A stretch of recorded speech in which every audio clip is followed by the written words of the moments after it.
So let's see. Yeah, I think it's working right now. Okay. So we are going to talk about some of the biggest problems that humanity has.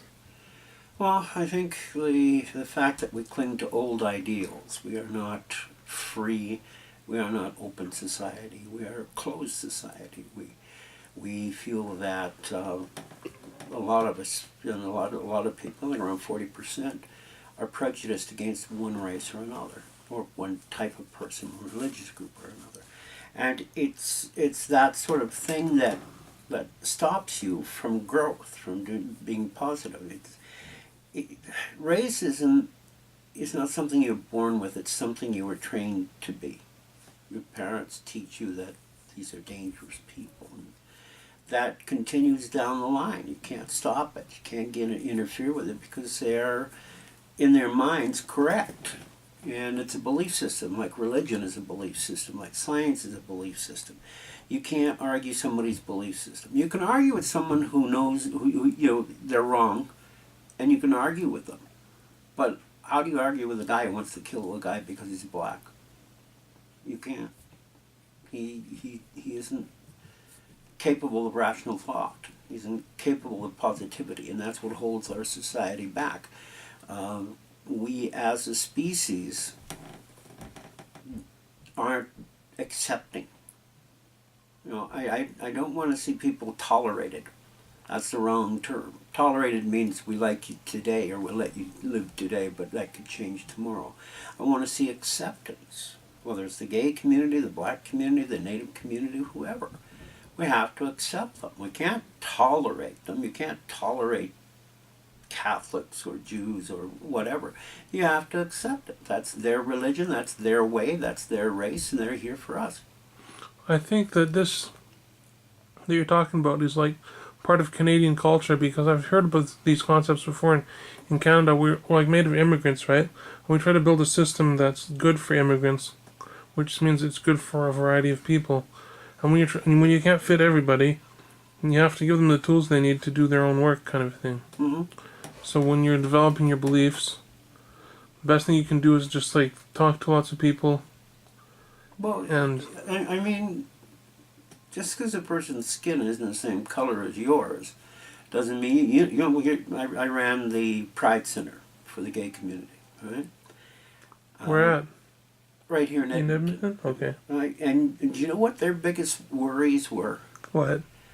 Healthcare, the ability to get married, the ability to adopt children. In other words, the same things we think about, their mortgage, their life. There's no difference. There is no difference. And people who say there are bigots. There are some of the gay people I heard about, their parents like kicked them out of the house. Sure. That's kind of sad too, because you can't handle your own life when you're really young. No, but that is why so many people stay hidden. Because we are not an accepting society. We decide this is bad. Well, who says it's bad? Well, it's bad in the Bible. Well, who wrote the Bible? Bigots. I mean, it's just ridiculous. It's a circular argument. There's more than one argument to me about what's best and worst. One thing, though, you'll have to agree with me about this. The things that have high odds of happening will happen more often. Right? Well, I don't know what you mean, so... What I mean is that if you're in a certain state of being, there's a chance you're going to do this or there's a chance you're going to do that. And that's likelihood. Well, that's chaos. Likelihood is cause to me. You can call it chaos if you want to. But it's chaos theory. One of two things is going to happen. That's the chaos theory. You put a drop of water on your hand. You don't know which way it's going to run, right? Until it makes the move. Then you do. That's chaos.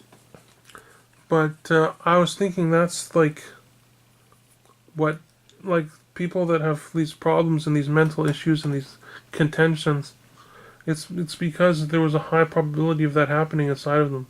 Like overly corruptible. Just like if you had this piece of food sitting there and it rots really fast, it's because it's overly rottable. Well, no, you see, I think... I'm not saying it's genetic, I'm just saying... No, it's not genetic. It's why I'm saying. You're taught to be a bigot. You're taught to hate. People don't aren't kids. You put a bunch of kids together, little 5 and 6-year-old kids. They start playing. Okay. That's all they do, because nobody's told them that the black kid is bad or the Jewish kid is bad or what. You learn to be bigoted. You learn to hate. You can learn not to hate, but it takes you to take action, and then you become positive. Till you do, nothing good comes of it. Try to take a break and then you can have Sure. supper upstairs. Okay, I'll turn it off.